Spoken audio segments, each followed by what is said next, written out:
Kisah Nabi Lut alaihi salam dan azab kaum Sodom.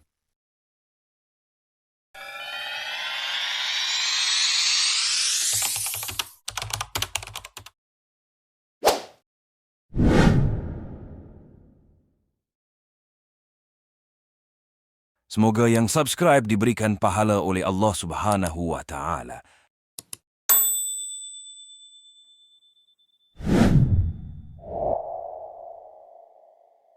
Nabi Lut adalah anak saudara kepada Nabi Ibrahim alaihi salam, yaitu ayahnya yang bernama Hasan bin Tareh. Nabi Lut diutuskan sebagai rasul kepada satu kaum yang mendiami sepanjang timur laut dari Israel, Yordania, Laut Mati. Ibu kota Sodom terletak di utara Basin, Laut Mati.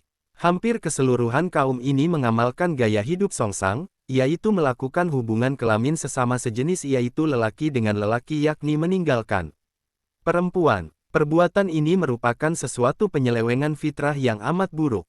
Nabi Lut telah menyeru mereka untuk menghentikan perbuatan tersebut di samping menyampaikan seruan-seruan Allah, tetapi mereka mengabaikannya dan malah mereka mengingkari kenabiannya. Akhirnya, kaum Nabi Lut dimusnahkan dengan bencana yang sangat mengerikan dan dahsyat. Kejadian ini berlaku pada kira-kira tahun 1800 sebelum Masehi. Surat 27 ayat 164, dan aku tidak meminta upah kepadamu atas ajakan itu, upahku hanyalah dari Tuhan seluruh alam. Surat 27 ayat 165, mengapa kamu mendatangi jenis lelaki homoseks di antara manusia? Surat 27 ayat 166, dan kamu tinggalkan perempuan yang diciptakan Tuhan untuk dijadikan sebagai istri kamu. Kamu memang orang-orang yang melampaui batas. Surat 27 ayat 167, mereka menjawab, wahai Lut, jika engkau tidak berhenti, engkau termasuk orang-orang yang terusir. Surat 27 ayat 168, dia, Lut berkata, aku sungguh benci kepada perbuatanmu. Kaum Lut telah mengancam Nabi Lut dan membencinya karena mengajak kaumnya beriman. Ayat seterusnya dalam kitab Al-Quran dikisahkan dalam surah Al-A'raf. Dan kami juga telah mengutus Lut kepada kaumnya. Ingatlah tatkala dia berkata kepada mereka, mengapa kamu mengerjakan perbuatan fahisyah itu, yang belum pernah dikerjakan oleh seorang pun di dunia ini sebelummu. Sesungguhnya kamu mendatangi lelaki untuk melampiaskan nafsumu kepada mereka, bukan kepada wanita, malah kamu ini adalah kaum yang melampaui batas. Jawab kaumnya tidak lain hanya mengatakan, usirlah mereka, Lut dan para pengikutnya, dari kotamu ini, sesungguhnya mereka adalah orang-orang yang berpura-pura mensucikan diri. Quran Surat Al-A'raf, 7:80-82. Sunting, Nabi Lut diutuskan oleh Allah kepada rakyat Sodom. Masyarakat Sadum adalah masyarakat yang rendah paras moralnya dan rusak akhlak. Masyarakat Sadum tidak mempunyai pegangan agama atau nilai kemanusiaan yang beradab. Maksiat dan kemungkaran bermaharajalela dalam pergaulan hidup mereka. Pencurian dan perampasan harta milik merupakan kejadian hari-hari di mana yang kuat menjadi kuasa sedang yang lemah menjadi korban penindasan dan perlakuan sewenang-wenang. Maksiat yang paling menonjol yang menjadi ciri khas hidup mereka adalah perbuatan homoseksual, liwat di kalangan lelakinya dan lesbian di kalangan wanitanya. Kedua-dua jenis kemungkaran ini begitu bermaharajalela di dalam masyarakat sehinggakan ia merupakan suatu kebudayaan bagi kaum Sadum. Seorang pendatang yang masuk ke Sadum tidak akan selamat dari diganggu oleh mereka. Jika ia membawa barang-barang yang berharga maka dirampaslah barang-barangnya, jika ia melawan atau menolak menyerahkannya maka nyawanya tidak akan selamat. Akan tetapi jika pendatang itu seorang lelaki yang bermuka tampan dan berparas elok maka ia akan menjadi rebutan di antara mereka dan akan menjadi korban perbuatan keji lelakinya dan sebaliknya jika si pendatang itu seorang perempuan muda maka ia menjadi mangsa bagi pihak wanitanya pula. Kepada masyarakat yang sudah sedemikian rupa keruntuhan moralnya dan sedemikian paras penyakit sosialnya diutuslah Nabi Lut sebagai pesuruh dan rasulnya untuk mengangkat mereka dari lembah kenistaan, kejahilan dan kesesatan serta membawa mereka alam yang bersih, bermoral dan berakhlak mulia. Nabi Lut mengajak mereka beriman dan beribadah kepada Allah meninggalkan kebiasaan mungkar menjauhkan diri dari perbuatan maksiat dan kejahatan yang diilhamkan oleh iblis dan syaitan. Ia memberi penerangan kepada mereka bahwa Allah telah mencipta mereka dan alam sekitar mereka tidak meridhoi amal perbuatan mereka yang mendekati sifat dan tabiat kebinatangan dan tidak sesuai dengan nilai-nilai kemanusiaan dan bahwa Allah akan memberi ganjaran setimpal dengan amal kebaikan mereka. Yang berbuat baik dan beramal soleh akan diganjar dengan surga di akhirat sedang yang melakukan perbuatan mungkar akan dibalaskannya dengan memasukkannya ke dalam neraka jahanam. Nabi Lut berseru kepada mereka agar meninggalkan adat kebiasaan yaitu melakukan perbuatan homoseksual dan lesbian. Lut menyatakan perbuatan itu bertentangan dengan fitrah dan hati nurani manusia serta menyalahi hikmah yang terkandung di dalam penciptaan manusia menjadi dua jenis yaitu lelaki dan wanita. Juga kepada mereka diberi nasihat dan diajukan supaya menghormati hak dan milik masing-masing dengan meninggalkan perbuatan perampasan, perompakan serta pencurian yang selalu mereka lakukan di antara sesama mereka dan terutama kepada pengunjung yang datang ke Sadum. Diterangkan bahwa perbuatan-perbuatan itu akan merugikan mereka sendiri, karena perbuatan itu akan menimbulkan kekacauan dan ketidakamanan di dalam negeri sehingga masing-masing dari mereka tidak merasa aman dan tentram dalam hidupnya. Demikianlah Nabi Lut, melaksanakan dakwahnya sesuai dengan tugas risalahnya. Ia tidak henti-henti menggunakan setiap kesempatan dan dalam tiap pertemuan dengan kaumnya secara berkelompok atau secara berseorangan mengajak agar mereka beriman dan percaya kepada Allah dan menyembahnya. Diajaknya Lut terhadap kaumnya untuk melakukan amal soleh dan meninggalkan perbuatan maksiat dan mungkar. Akan tetapi keruntuhan moral dan kerusakan akhlak sudah hidup lama di dalam pergaulan sosial mereka dan pengaruh hawa nafsu dan penyesatan setan sudah begitu kuat menguasai tindak tanduk mereka. Maka dakwah dan ajaran Nabi Lut yang dilaksanakan dengan kesabaran dan ketekunan tidak mendapat tempat di dalam hati dan pikiran mereka dan berlalu laksana suasana teriakan di tengah-tengah padang pasir. Telinga-telinga mereka sudah menjadi pekak bagi ajaran-ajaran Nabi Lut sedang hati dan pikiran mereka sudah tersumbat rapat dengan ajaran-ajaran syaitan dan iblis. Akhirnya kaum Lut merasa dan kesal hati mendengar dakwah dan nasihat-nasihat Nabi Lut yang tidak putus-putus itu dan minta agar ia menghentikan aksi dakwahnya atau menghadapi pengusir dirinya dari Sadum bersama semua keluarganya. Dari pihak Nabi Lut pun sudah tidak ada harapan lagi masyarakat Sadum dapat terangkat dari lembah kesesatan dan keruntuhan moral mereka dan bahwa meneruskan dakwah kepada mereka yang sudah buta tuli hati dan pikiran serta mensia-siakan masa.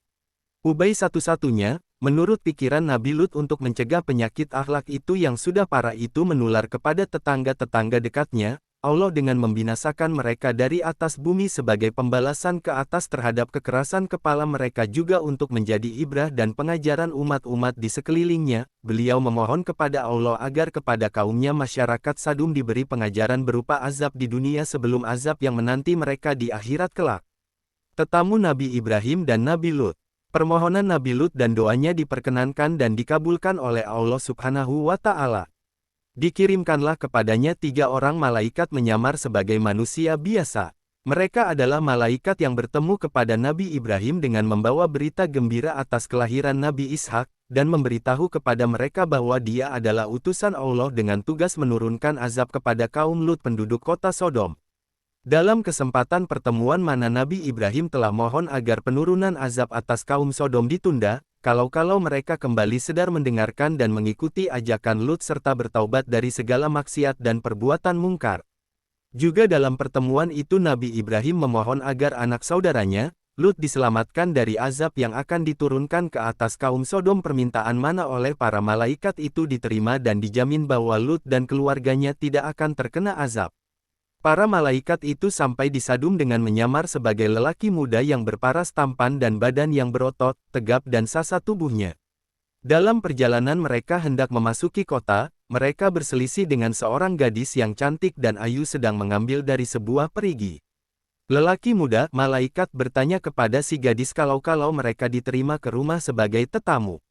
Si gadis tidak berani memberi keputusan sebelum ia berunding terlebih dahulu dengan keluarganya. Maka tinggalkanlah para lelaki muda itu lalu pulang ke rumah cepat-cepat untuk memberitahu ayahnya Lut. Mendengar kabar berita anak perempuannya, Nabi Lut menjadi bingung, jawaban apa yang harus ia berikan kepada para pendatang yang ingin bertemu ke rumahnya untuk beberapa waktu. namun menerima tetamu yang berparas tampan dan kacak akan mengundang risiko gangguan kepadanya dan kepada tetamu dari kaumnya yang tergila-gila untuk melakukan hubungan seks sejenis dengan anak muda yang mempunyai tubuh bagus dan paras wajah elok. Sedang kalau hal yang demikian itu terjadi, ia sebagai tuan rumah harus bertanggung jawab terhadap keselamatan tamunya, padahal ia merasa bahwa ia tidak akan berdaya menghadapi kaumnya yang bengis-bengis dan haus maksiat itu. Nabi Lut memutuskan untuk menerima lelaki-lelaki muda itu sebagai tetamu di rumahnya. Lut hanya pasrah kepada Allah dan berlindung sekiranya terdapat segala rintangan yang akan datang. Lalu pergilah ia sendiri menjemput tetamu yang sedang menanti di pinggir kota dan diajaklah mereka bersama-sama ke rumah.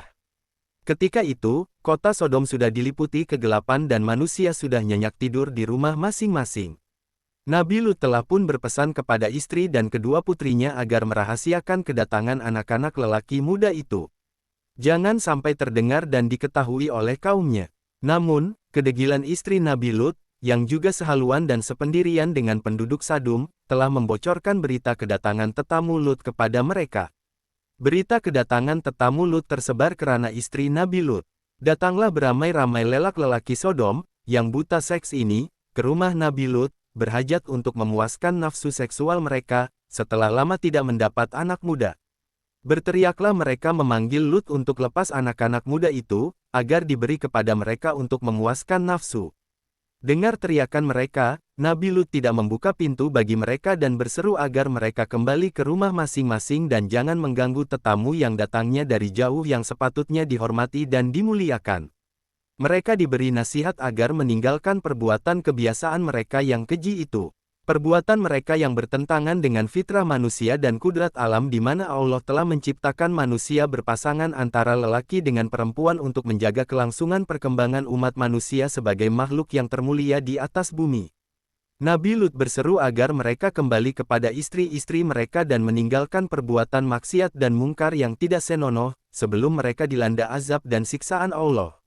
Seruan dan nasihat-nasihat Nabi Lut tidak dihiraukan dan dipedulikan. Mereka bahkan mendesak akan menolak pintu rumahnya dengan paksa dan kekerasan jika pintu tidak dibuka dengan sukarela. Merasa dirinya sudah tidak berdaya untuk menahan arus orang-orang lelaki kaumnya itu yang akan memaksakan kehendaknya dengan kekerasan, berkatalah Nabi Lut secara terus terang kepada para tamunya, "Sesungguhnya aku tidak berdaya lagi menahan orang-orang itu menyerbu ke dalam. Aku tidak memiliki senjata dan kekuatan fisikal yang dapat menolak kekerasan mereka, tidak pula mempunyai keluarga atau sanak saudara yang disegani mereka yang dapat aku minta pertolongannya, maka aku merasa sangat kecewa, bahwa sebagai tuan rumah aku tidak dapat mengalahkan gangguan terhadap tetamu di rumahku sendiri." Mendengar keluh kesah Nabi Lut, lantas anak-anak muda itu memberitahu hal yang sebenar. Mereka adalah malaikat-malaikat yang menyamar sebagai manusia yang diutus oleh Allah untuk menurunkan azab dan seksa atas rakyatnya kerana segala kemungkaran dan kemaksiatan yang keji dan kotor. Malaikat-malaikat itu menyuruh Nabi Lut membuka pintu rumahnya seluas mungkin agar dapat memberi kesempatan bagi orang-orang yang hauskan seks dengan lelaki itu masuk. Namun malangnya apabila pintu dibuka dan para penyerbu memijakkan kaki untuk masuk, tiba-tiba gelaplah pandangan mereka dan tidak dapat melihat sesuatu. Malaikat-malaikat tadi telah membutakan mata mereka. Lalu, diusap-usap dan digosok-gosok mata mereka, ternyata mereka sudah menjadi buta. Sementara para penyerbu rumah Nabi Lut berada dalam keadaan kacau bilau berbenturan antara satu dengan lain, berteriak-teriak nanya-nanya gerangan apa yang menjadikan mereka buta. Dengan mendadak para berseru kepada Nabi Lut agar meninggalkan segera perkampungan itu bersama keluarganya, kerana masanya telah tiba bagi azab Allah yang akan ditimpakan. Para malaikat berpesan kepada Nabi Lut dan keluarganya agar perjalanan keluar kota jangan seorang pun dari mereka menoleh ke belakang. Nabi Lut keluar dari rumahnya sehabis tengah malam, bersama keluarganya terdiri dari seorang istri dan dua putrinya berjalan cepat menuju keluar kota, tidak menoleh ke kanan maupun ke kiri sesuai dengan petunjuk para malaikat yang menjadi temannya, akan tetapi si istri yang menjadi musuh dalam selimut bagi Nabi Lut tidak tergamak meninggalkan kaumnya. Ia berada di belakang rombongan Nabi Lut berjalan perlahan-lahan tidak secepat langkah suaminya dan tidak henti-henti menoleh ke belakang karena ingin mengetahui apa yang akan menimpa atas kaumnya, seakan-akan meragukan kebenaran ancaman para malaikat yang telah didengarnya sendiri. Dan begitu langkah Nabi Lut beserta kedua putrinya melewati batas kota Sodom, Di waktu fajar menyingsing, bergetarlah bumi dengan dahsyatnya di bawah kaki rakyat Sadum, tidak terkecuali istri Nabi Lut yang munafik itu. Getaran itu mendahului suatu gempa bumi yang kuat dan hebat disertai angin yang kencang dan hujan batu sijil yang menghancurkan dengan serta-merta kota Sodom beserta semua penghuninya. Bertebaran mayat-mayat yang dilaknat oleh Allah Subhanahu wa Ta'ala di kota Sodom, dan hancurlah kota tersebut yang berada di laluan manusia yang lalu lalang. Namun, masih ditinggalkan kesan-kesan kehancuran kota tersebut oleh Allah Subhanahu wa Ta'ala sebagai peringatan kaum yang kemudian yang melalui di jalan tersebut. Demikianlah kebesaran dan ayat Allah yang diturunkan untuk menjadi pengajaran dan ibrah bagi hamba-hambanya yang mendatang. Kisah Nabi Lut di dalam Al-Quran. Kisah Nabi Lut dalam Al-Quran terdapat pada 85 ayat dalam 12 surah diantaranya. Surah Al-Anbiya ayat 74 dan 75, Surah Asy-Syura ayat 160 sampai ayat 175. Surah Hud ayat 77 sehingga ayat 83, Surah Al-Qamar ayat 33 sampai 39 dan Surah At-Tahrim ayat 10 yang mengisahkan istri Nabi Lut yang mengkhianati suaminya. Demikian kisah Nabi Lut dan kaum Sodom, semoga bermanfaat. Jangan lupa subscribe, like, komen, dan share ya.